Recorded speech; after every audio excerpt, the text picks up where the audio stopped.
अस्सलाम वालेकुम नाज़रीन, मैं हूं यूसुफ मसूद आपकी खिदमत में हाजिर एक बहुत ही अहम मौजू के साथ। नाज़रीन, इस्लाम ने हमें जहाँ पे इंसानों के साथ हुस्न सलूक करने का हुक्म दिया है, वहाँ पे जानवरों के साथ भी हुस्न सलूक करने का हुक्म दिया है।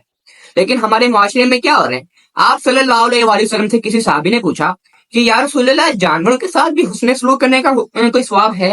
तो आप सल्लल्लाहु अलैहि वसल्लम ने फरमाया, हाँ बिल्कुल है। हर जिंदा और हर तर जिगर रखने वाले जानवर की अगर कोई शख्स कोई तकलीफ दूर करेगा तो उसका भी उसको अजर दिया जाएगा। लेकिन हमारे मुआशरे में क्या हो रहा है? हमारे मुआशरे में इंसानों पर जुल्म तो होता ही है, लेकिन जानवरों को भी नहीं बख्शा जाता। एक वडेरे ने, अभी हाल ही में वाकया हुआ है, सिंध के इलाके सांगर में एक वडेरे ने एक ऊंट की टांग काट दी। वजह क्या थी कि वो उसके खेत में दाखिल हो गया था।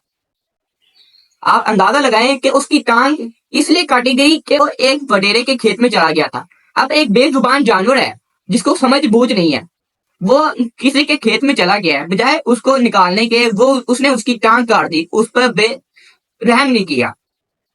अब सिर्फ उस ऊंट की टांग नहीं काटी, बल्कि उसके मालिक का पर भी तशद्दुद का निशाना बनाया उसको। ये है हमारे माशरे की सूरत हाल। अभी मैं 2 दिन पहले न्यूज पढ़ रहा था, एक और न्यूज आई हुई थी कि हैदराबाद में एक गधे की टांग और काट दी है। क्यों? क्योंकि एक रेडी वाले ने जो गधा गाड़ी चला रहा था, एक गधे ने आके उसके गधे को मारा था। इस वजह से उस गधे वाले ने उस गधे की टांग काट दी। ये हाल है हमारे मुआशरे का। इतने जमीन मुर्दा हो चुके हैं कि इनको जरा एहसास नहीं है कि हम किसके साथ क्या सलूक कर रहे हैं। आप सल्लल्लाहु अलैहि वसल्लम ने फरमाया कि आदमी अपने अमाल की वजह से जन्नत में जाएगा और अपने अमाल की वजह से ही दोज़ख में जाएगा। एक औरत थी जो अपना जिस्म फरोश करती थी। उसने एक रोज कुएं के पास प्यासे कुत्ते को पानी पिला दिया था और वो अपने इस अमल की वजह से जन्नत में गई थी। उस अमल की वजह से उसकी बख्शिश हो गई थी। आप खुद ही देखें कि हमारे ज़मीर किस कदर मुर्दा हो चुके हैं कि हमें जरा सा भी रहम नहीं आता कि हम किसके साथ क्या सलूक कर रहे हैं। इसी तरह एक वाक्य है कि एक औरत 5 वक्त नमाज़ी थी, रोज़े रखती थी, हज करती थी, सब कुछ करती थी, लेकिन उसका एक अमल ऐसा था कि उसने वो दोज़ख में चलेगी। एक अमल ऐसा था कि वो गुनाहगार होगी, उसकी बख्शिश नहीं हुई। क्यों? वो अमल कौन सा था? उसने एक बिल्ली को कैद कर लिया था। उस एक बिल्ली को कैद करने के साथ साथ उसने उसको भूखा मार दिया था। यहाँ तक कि अगर उसने उसको कैद किया है तो ये भी नहीं कि उसको कुछ खाने पीने के लिए दे दे, ये भी नहीं कि उसको छोड़ दे कि वो कीड़े मकोड़े खा के अपनी जिंदगी गुजार ले, लेकिन उसने उस बिल्ली को कैद तो किया ही, लेकिन उसको खाने पीने के लिए भी नहीं कुछ दिया, जिस पर वो भूखी मर गई। और उसके इस अमल की वजह से उसकी वो बख्शिश नहीं हुई उस औरत की। अब आप देखिए हम किस तरफ जा रहे हैं। हमें चाहिए कि हम इंसानों के साथ चलो उसने सलूक नहीं करते, हमें तो इस चीज का भी हुक्म है कि इंसानों के हकूक जब तक हमने अदा नहीं किए तो हमें उसका जवाब होना पड़ेगा। अल्लाह के हकूक की तो बाद में बात करता हूँ, लेकिन इंसानों के हकूक अगर हमने अदा नहीं किए तो हम गुनाहगार हैं।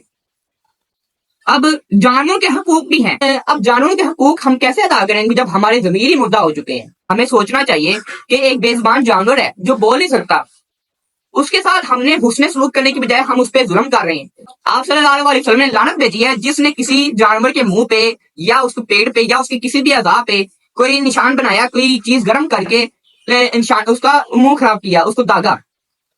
आप सल्लल्लाहु अलैहि वसल्लम एक जानवर के पास से गुजरे थे, उसमें आप सल्लल्लाहु अलैहि वसल्लम देखा कि गधे के मुंह को दागा गया है। तो आप सल्लल्लाहु अलैहि वसल्लम ने कहा कि आपको ये बात नहीं पहुंची। तो बात क्या थी कि आप सल्लल्लाहु अलैहि वसल्लम ने उस शख्स पे लानत भेजी है जिसने किसी जानवर के किसी भी अज़ा पर कोई लोहा गर्म करके उस पे निशान बनाना चाहा, उस पे किसी किस्म का निशान बनाना चाहा। इसी के साथ हमें चाहिए कि हम इंसानों के साथ भी हुस्न सलूक करें, लेकिन एक बेजुबान जानवरों के साथ भी हुस्न सलूक करें, क्योंकि हमें हकूक पूरे करने का हुक्म दिया गया है। मुआशरे ने नहीं दिया, हमें इस्लाम ने, अल्लाह पाक ने, आप सल्लल्लाहु अलैहि वसल्लम ने हुक्म दिया है कि हमने हकूक पूरे करने हैं। अगर हमने हकूक पूरे ना किए तो हम क़यामत के रोज जवाबदेह होंगे। और हम जवाब कहाँ से देंगे जबकि हमें सब कुछ पता है और हम फिर भी उसकी खिलाफ वर्जी करें। इसी के साथ मैं आपसे इजाजत चाहूंगा। मिलते हैं अगली वीडियो में एक नए मौजू के साथ। शुक्रिया।